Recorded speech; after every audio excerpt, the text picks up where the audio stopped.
RH blood group system हमारे body में ABO blood group system के अलावा आरएच ब्लड ग्रुप सिस्टम भी होता है। अभ्यास के दौरान कार्ल लैंडस्टेनियर ने पाया कि हमारे बॉडी में ए एंटीजन और बी एंटीजन के अलावा एंटीजन डी भी होता है। एंटीजन डी पहली बार रशियस मंकी में देखा गया था, इसीलिए इस ब्लड ग्रुप सिस्टम को आरएच ब्लड ग्रुप सिस्टम कहते हैं। जिस व्यक्ति में एंटीजन डी प्रेजेंट होता है उस व्यक्ति को आरएच पॉजिटिव कहते हैं। जिस व्यक्ति में एंटीजन डी एब्सेंट होता है उस व्यक्ति को आरएच नेगेटिव कहते हैं। अब हम लोग ब्लड ट्रांसफ्यूजन रिएक्शन के बारे में बात करेंगे।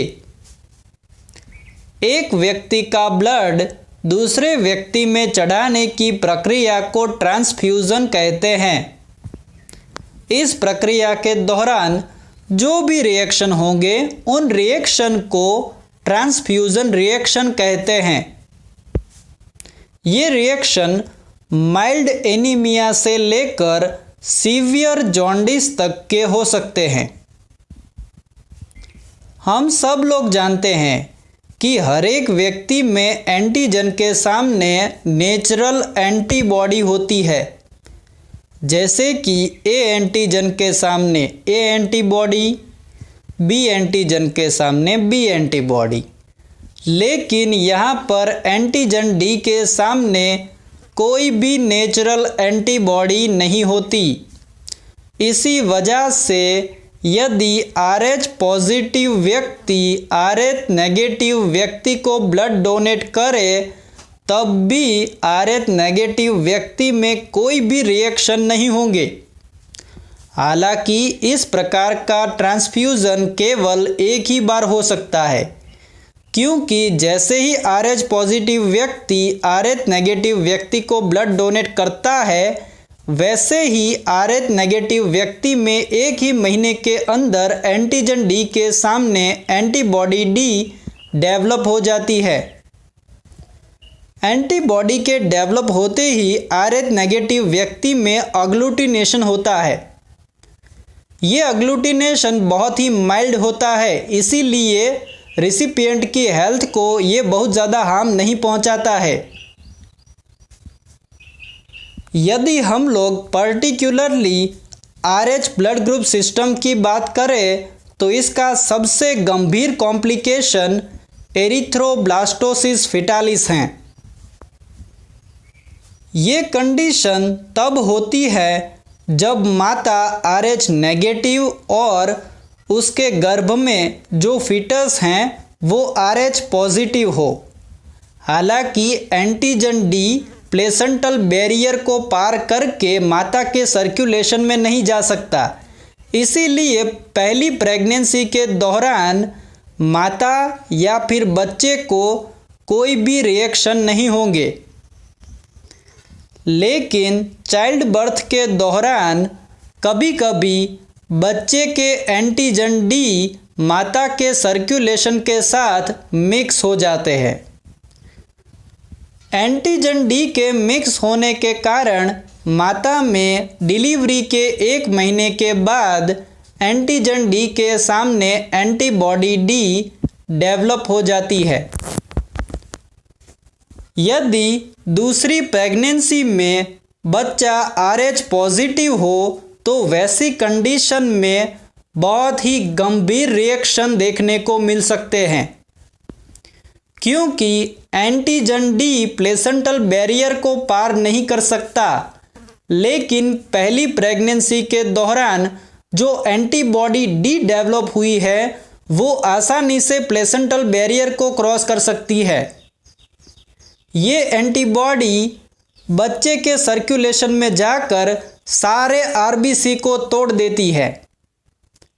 आरबीसी के डिस्ट्रॉय होने की प्रक्रिया को हीमोलाइसिस कहते हैं।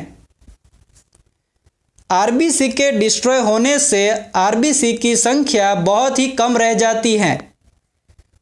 इस प्रकार की कंडीशन को हम लोग एनीमिया कहते हैं। कम हुई आरबीसी की संख्या को कंपनसेट करने के लिए लीवर, स्प्लीन और बोन मेरो आरबीसी का प्रोडक्शन बढ़ा देते हैं। प्रोडक्शन बढ़ाने के चक्कर में इन सारे ऑर्गन्स पर स्वेलिंग आ जाती है। ये जो स्वेलिंग वाली कंडीशन है हम उन्हें हाइड्रोफिटालिस कहते हैं। कभी कभी इसकी वजह से चाइल्ड की डेथ भी हो जाती है। यदि एनीमिया और हाइड्रोफिटालिस से फीटस बच भी जाता है तब उसको कर्निंग ट्रस्ट जैसी भयानक कंडीशन पैदा होती है।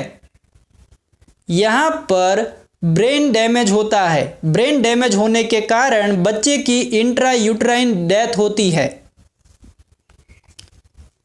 Prevention and treatment of erythroblastosis fetalis.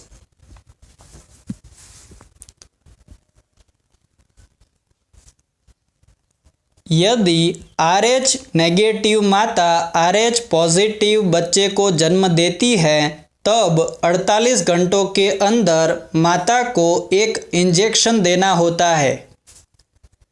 इस इंजेक्शन से माता में एंटीजन डी के सामने पैसिव इम्यूनिटी डेवलप हो जाती है जिससे माता अग्लूटिनेशन से बच सकती है। दूसरी बात, यदि बच्चे को एरिथ्रोब्लास्टोसिस फेटालिस हो गया है वैसी कंडीशन में बच्चे का पूरा ब्लड यानी कि जो RH पॉजिटिव ब्लड है उसको RH नेगेटिव ब्लड से ट्रांसप्लांट करना पड़ेगा। इस प्रोसेस के लिए लगभग 6 महीने चाहिए। 6 महीने के टाइम तक जो भी माता की एंटीबॉडी ने आरबीसी को डिस्ट्रॉय किया है वो सारे मॉलिक्यूल अपने आप डिस्ट्रॉय होकर बच्चे के शरीर से बाहर निकल जाएंगे। अब हम लोग अलग अलग प्रकार के ब्लड ग्रुप के बारे में बात करेंगे। ABO ब्लड ग्रुप सिस्टम और RH ब्लड ग्रुप सिस्टम के अलावा और भी कई सारे ब्लड ग्रुप सिस्टम हैं, लेकिन सिर्फ ये 2 ही blood group system clinical use में महत्वपूर्ण है।